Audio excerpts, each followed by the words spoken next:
Hello, everybody, and welcome to Dishing with Stephanie's Dish, the podcast where we talk to people that are obsessed with food and they come across their obsessions through cookbooks, podcasts, content writers. And today we're talking with Maggie Hoffman. And I was excited because I said I don't get to talk to fellow podcasters very often. Congratulations on your podcast. It is the Dinner Plan podcast. Maggie is the former digital director of Epicurious. She also has many newsletters, so I'm excited to talk to you about that. The dinner plan, plus what to drink, plus the vintage table. You are my person. Maybe too many newsletters. We'll see. Yeah, I'm sure it's a lot. So, where should we jump in first? Let's talk about your newsletters because you already commented on my background. I have a lot of vintage pieces in the background. How did you start the vintage table, or what was your first newsletter? Well, it's a little bit complicated, but I actually started with what to drink. In sort of a previous life, I was mostly a cocktail writer. I used to review bars for the San Francisco Chronicle, and I've written two books about cocktails that were published by 10 Speed. And so that's like a whole side of my life. And I was running a drinks newsletter for Epicurious when I was there.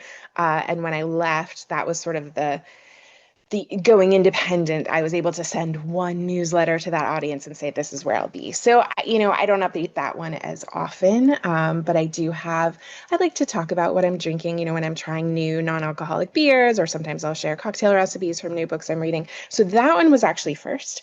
My main gig is the Dinner Plan, which is a podcast and Substack.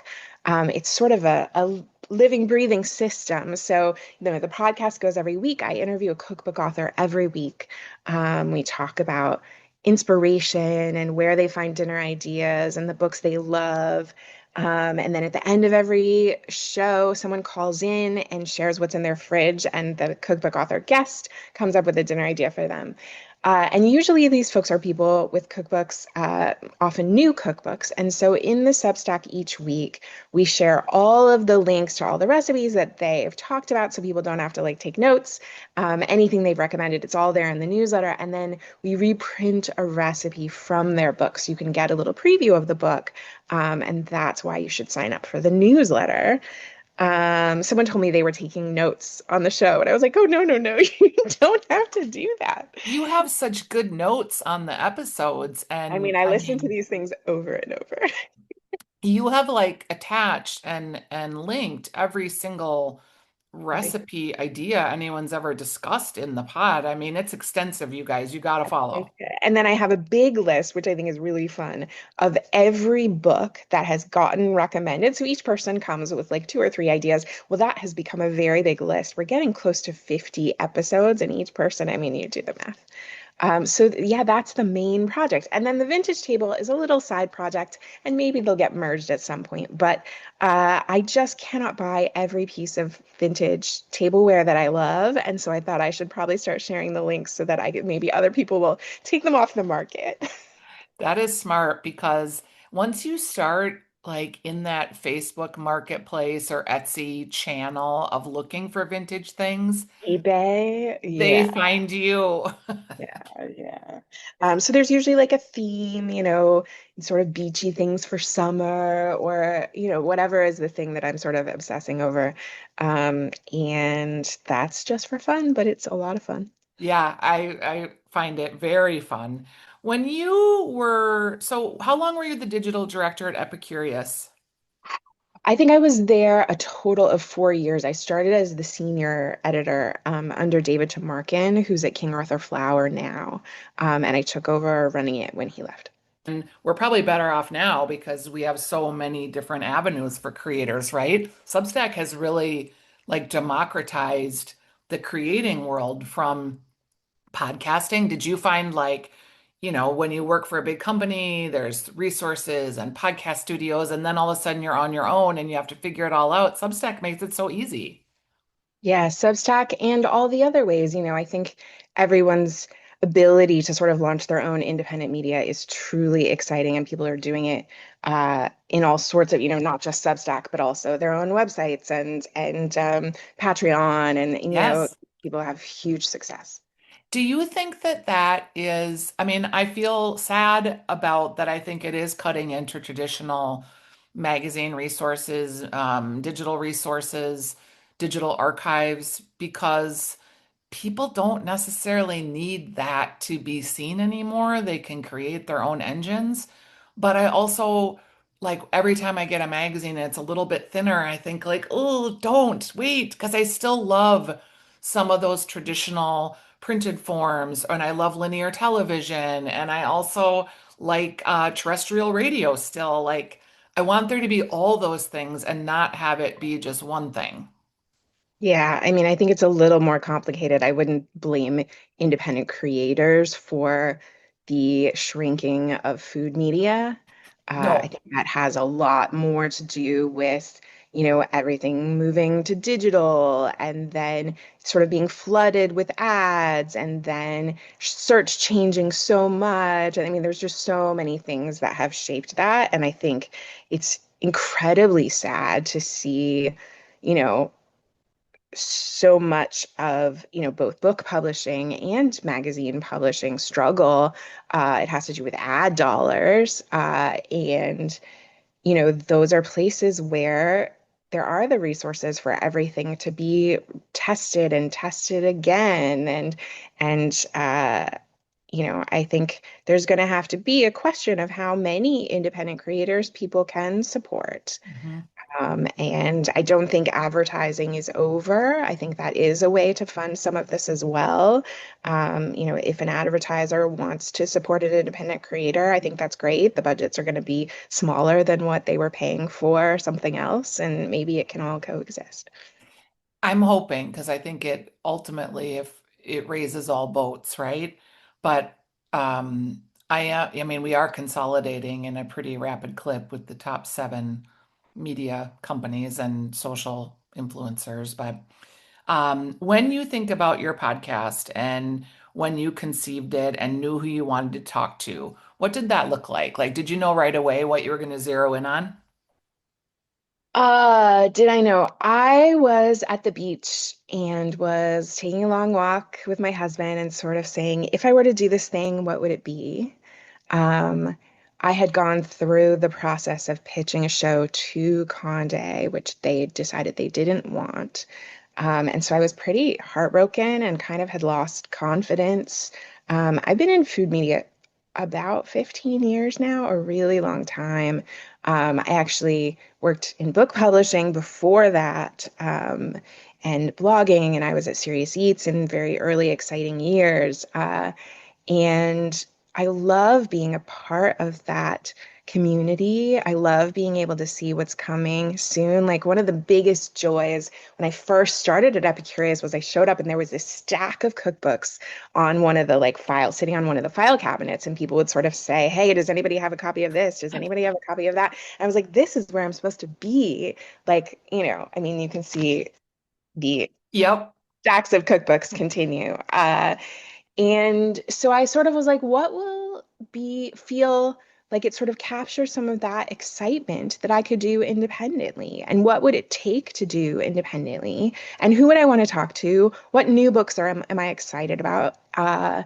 And just what would that conversation be? And I knew I didn't want it to be a podcast really about feeding kids. That's really not what it is. It's really for all cooks. And it focuses a lot on that moment of inspiration.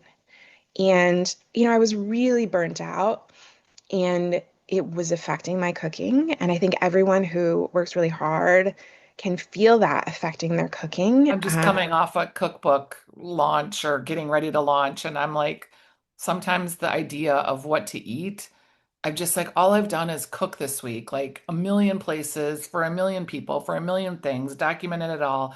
And I just want a piece of peanut butter toast. Yeah, and that's fine. I think, but even if you don't work in food, I think if your job is stressful, the world is stressful, everything feels like it's on fire. Cooking can be really nourishing, sort of mentally, and you know, spiritually, or it can be a thing that causes stress. And how do you get to a place where it feels like it is soothing, where it feels like it's a meditation, whatever it is you need from cooking? How do you get to a place where your dinners make you happy, where you're delighted by what you eat? And so we talk a lot about that. And so I think that came out of, I had written a story about cooking burnout during the days of the early pandemic, and it was something I kept getting notes about where people would be like, oh my gosh, this is totally me. And so that's a thing I come back to. And people's answers are very different. I sort of wondered, like, if we kind of bring up this topic with so many different food people, is it going to start to get repetitive? But sometimes someone will just floor me with a totally different response to this problem. And so that's been really interesting. During the pandemic, I've had a radio show about food for, gosh, 18 years, I think.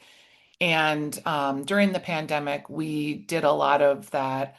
We called it pantry panic because you were going into the grocery store with your mask and your cart or your bucket, whatever you were putting your groceries in, and you were just literally like throwing staples in just because you didn't want to run out of yeast or flour or sugar and beans and rice and whatever you had. And then you'd get home, you'd be looking at your pantry and like, oh my gosh, how am I going to actually turn this into a meal?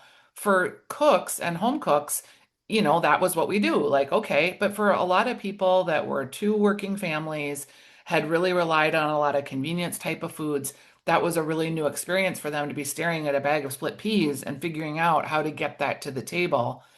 That was such a great, for me as a cook, it was such a great reorienting of how we look at our food systems and how to help people. And it reinvigorated my love of cooking and wanting to write cookbooks that would be for everybody necessarily, not like, I'm from the Midwest. We cook pretty basically. We don't have access to a lot of the fresh stuffs on either coast, but we do have these great um, grains and we have all these things that are in the breadbasket of the United States. That pandemic silver lining for me was going back to actually cooking. Mm, yeah.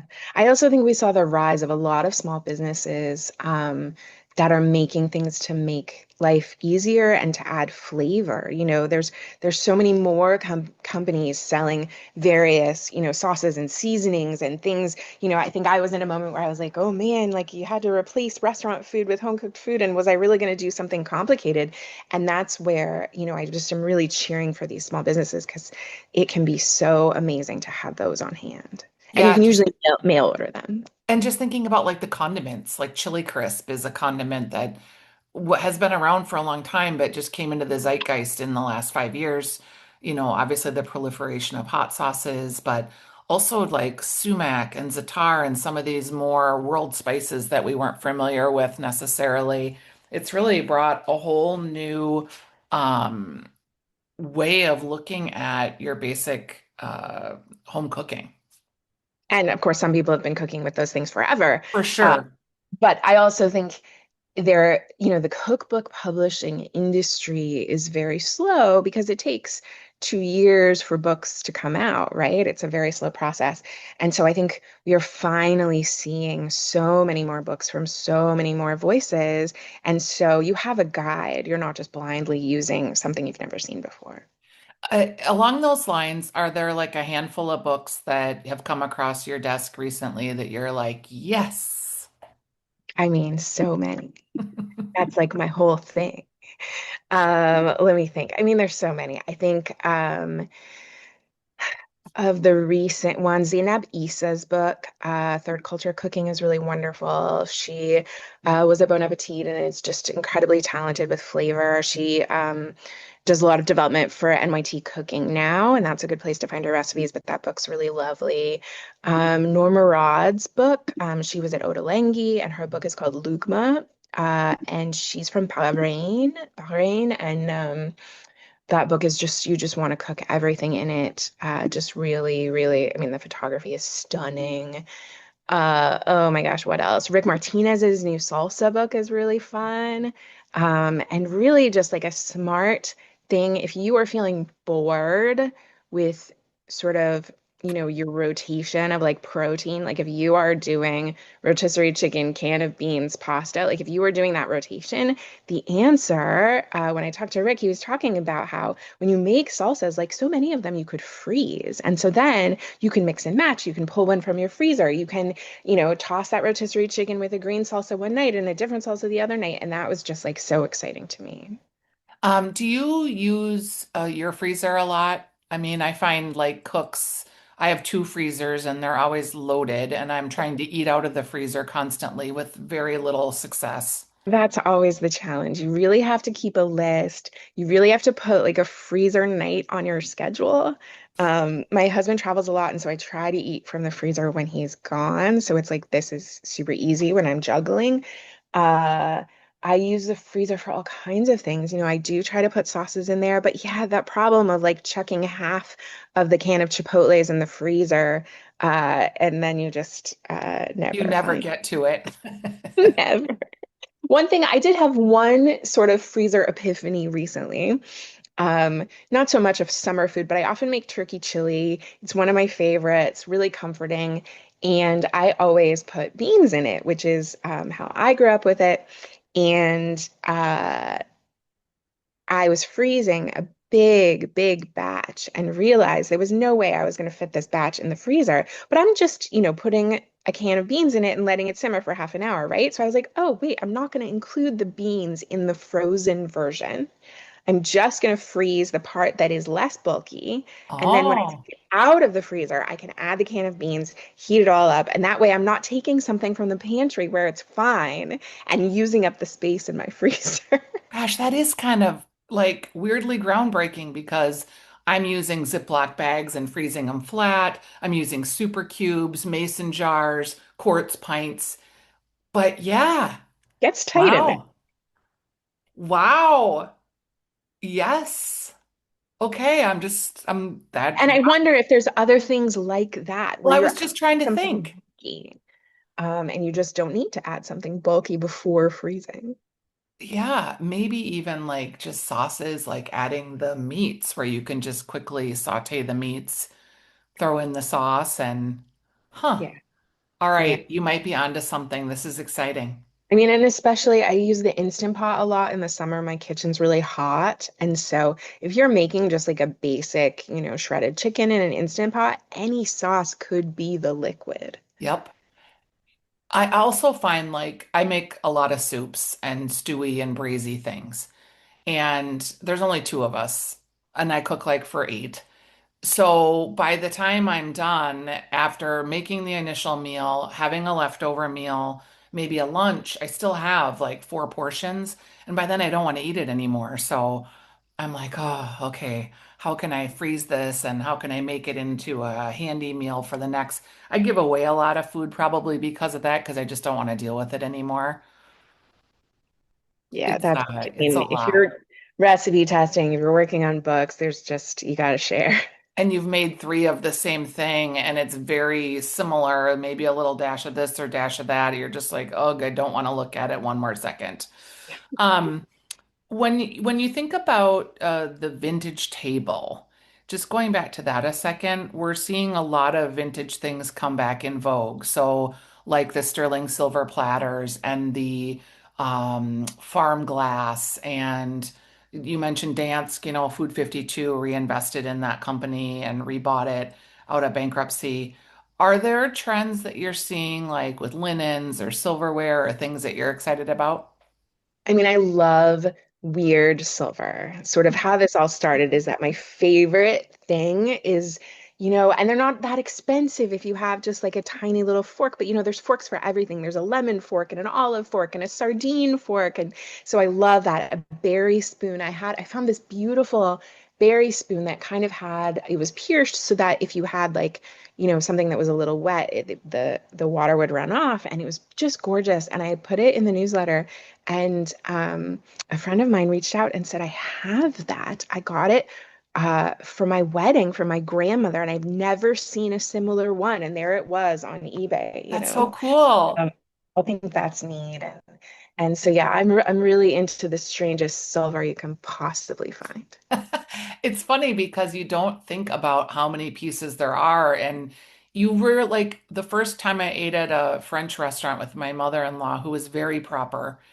I was so intimidated. There was literally like 18 pieces of silverware on the place setting. And I mean, I knew like from the Joy of Cooking diagram that my mom showed me, like, but there were so many pieces of silverware, I had no idea. And I just waited to eat. I ordered the same thing she did, and I waited to eat until she picked up something and then I would pick it up.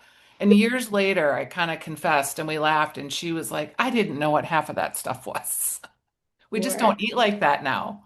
No, and I like to have these little things like to set out snacks for friends, put out a bunch of bowls of things. And then it's just like that the little serving Yeah. fork, on the plate of charcuterie or whatever is old. I want to tell people to like, if you have pieces that are real sterling or fancy crystal dishes, whatever it is, like use them.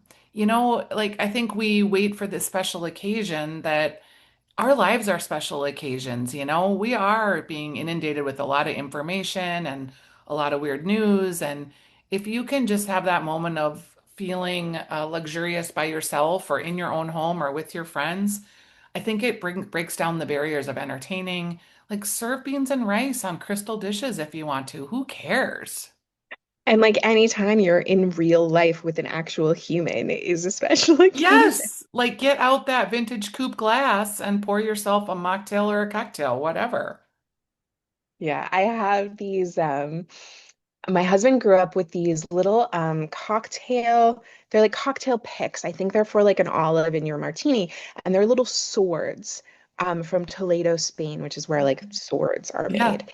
And they're real little swords, and he and his cousins used to like sword fight with them, and they're absolutely dangerous. It's a terrible idea, but they're really fun for olives or for like, that little tapa that's like pepper and an anchovy and an olive all Yes. together. The What do they call gilda. those? The Pinchos. gilda. Yeah, so we do that sometimes, and we had the little swords. And one time, someone was clearing the plates and just threw one out. You have Oh, to be a little like so. In the end, I actually ended up finding another set. They're around. They're not expensive, and so now the ones that were his grandmother's are like on a shelf, sort of yes. displayed, and the eBay ones are in rotation. Wow, that's pretty great. When you are looking for guests, do you search the internet? Do you spend a lot of time on Instagram, TikTok, Facebook? What's your... Um, I have known the book publicist from all the different publishing houses for a long time. So often I get an email when a book's coming out. I also go on just like if you go on a bookstore website, you can go on Amazon and sort by date. I can see what's coming out, like here are all the books coming out in Mhm. August under cooking and food. So I often do that. I'm planning several months in advance. Mhm. So it's really sort of trying to figure out when is the right time to talk to somebody. And often, people are juggling like a European tour and an American tour. I try to talk to them before things get really busy. Mhm. Um, and in fall is the big cookbook season. And so there's so many new releases. And some of them are too busy to talk to me, but I'm talking to some really exciting people this fall. Oh, nobody would be too busy. I always think it's kind of shocking. Like the first time I reached out to Yodam Ottolenghi, actually, and I just was like, oh, I don't know what he's doing, but I want to talk to him. He's fun. And so I just like sent him a Instagram message and he replied, and we booked an interview for the radio show. And he was so delightful that we recorded a video podcast of it too. And he was just so great. And people were like, oh my gosh, I can't believe you got him. I was like, well, maybe sometimes people just don't ask. Mm. And I don't know. I just think you always can ask. People can always say no. Exactly. Exactly. Um, And, I'm not strict. I'd say almost all of my guests are people with like a book coming out that week, but then there's also just people I want to talk to. I talked to Hetty McKinnon, and now that was last year, and she has a new book coming out this year, and maybe we'll do it again. But this challenge, it can be interesting to talk to people in different moments of their lives. People who have just finished a book sometimes are kind of overwhelmed, and it's not the moment where they're like thinking about cooking for themselves necessarily. So it can be useful sort of across the board. When you are booking a guest, do you think about like, and maybe this is a separate question too, but the monetization of the podcast? Like, do you worry about that? You're a freelance person. Is this like I'm kind of thinking about the Substack algorithm and wondering if it's peaked for because people feel like they're subscribing to lots of things and people are feeling kind of poor right now because the economy's not necessarily been great. Do you worry about that or do you just Let me tell you about my business a little bit. I mean, I'm making it up as I go, but very early on, I felt like I wanted the newsletter to be visible to everyone because it's part of the service of the show. I want everyone to get all those links. And I want people to listen, and I want it to serve as a reminder, like, hey, there's a new show up. And the day that I publish the show every week, it's going to show up if you follow in Mhm. Apple Podcasts or Spotify or wherever you listen, that's that thing. So I have paid subscriptions as an option on Substack. And that is people who want to support the show. The show costs money. I record at a studio. I don't record at home, mostly because there's a construction project going on next door. I recorded a studio with an amazing engineer and his team. So I pay them for the space and for the help and everything else I do myself. It is my full-time job. So in order to pay for all those things, I have advertising and I sell the advertising myself. So that's I'm unique. reaching out. Yeah. So I'm reaching out to people and saying, look, like this is this wonderful audience that loves to cook and is looking for things that will make their cooking life better or easier, more delicious, and people are interested. And so the people who are paid Substack subscribers are supporting the show, and to thank them, every week I give away a copy of the author's book, and that goes to paid subscribers. So my hope is that people might sign up for an annual subscription. It's $30, and then they might win a book. That would be $30, and it would all work out. I have a super exciting, I'm doing like a big thank you to paid subscribers for the 50th episode of the show, which is coming up. And it is an unbelievable prize. It's going to be so awesome. But so that's the most of my money is not being made by paid subscribers. I have like not very many. Yeah. Uh, but I love Substack and I love the community. Something I'm really into is the notes part of it, which I think some people hate because it's social media, but I think there is a cool food scene on there. And something that I do is just post my like actual boring dinner. Mhm. Not a picture. It's literally just like, this is my plan. First thing in the morning, I'll say, this is what I'm doing tonight. And that can be fun. And so most of the money that pays for the production of the show and for my full-time work is coming from advertisers. I'm so grateful for them. And, I think when I listen to a podcast and I hear a recommendation in the host voice, I often consider Yeah. buying those things. And so Same. I believe in the power of it. And I work with advertisers who I think are cool, and it's a fun part of the business, which is that I get to talk to founders of food companies and cookware companies. And so I actually wouldn't give that up. I think it's really fun. That's Uh, very unique because I came from a sales background myself. I've owned a couple of companies and food is my full-time life too, but it's freelance. I mean, I'm freelance radio, freelance podcast, freelance TV show, all the things, freelance cook or write a cookbook. And you cobble together the pots of money, and at the end of the year, you have 15 W-9s and mhm. you pay your own insurance. But there is a little bit of freedom in that that's nice too. So I'm impressed that you're doing all that yourself. That's cool. I mean, freelance writing, uh, I would say there's so many great writers out there and people who are writing features for magazines and that's their like full-time gig. Like those are really amazing people. I am an editor at heart, Mhm. really. Yep. I've always been an editor and it's harder to put together editing gigs. And so the writing, the things that I was being offered weren't that exciting. And I was like, what if I just invest in this? What if I take a couple of months and see what it's going to cost and what I can raise in advertising? And I told myself I was going to take the leap and not evaluate whether it was a good idea or not for 6 months. Smart. And it turned out we sort of said, okay, I'm going to learn how to do it. I'm going to get better at it and try to make it good. Then I'm going to try to grow it and increase the audience. And then I'm going to try to monetize it. And it's turned out that I've sort of done all those things at once. It is the dinner plan, and I can really think of no better way than to end this podcast than those last 3 minutes of you describing what it's like and what it feels like to make this a full-time endeavor and why people want to listen and support you. I really enjoyed this chat. You're really doing some incredible work, and I just like everything you're doing. So, congratulations on getting this all figured out. Thanks so much. Yeah, I'm going to put links to all the newsletters and the pod. I'll work on getting this episode prepared and send you a proof before we release it. But thanks, Maggie. I appreciate you being a guest today. Thank you. All right, we'll talk soon. All right, bye. Okay, bye-bye.